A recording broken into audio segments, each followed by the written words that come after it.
How to see deleted messages on Snapchat. Open your Snapchat, tap on the profile icon and head to settings. From here, you have to go ahead and find the option of I need help and tap on it.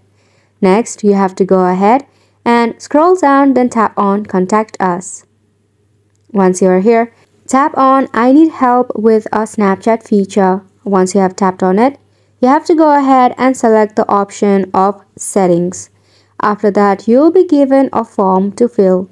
So in this form, you have to go ahead and enter the email address, username and description of your problem.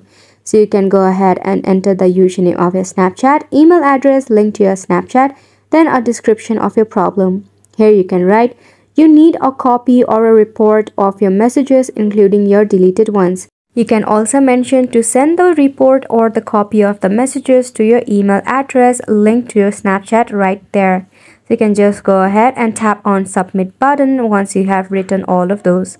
And Snapchat team will get back to you within 24 hours. So make sure to give it a try and thank you so much for watching.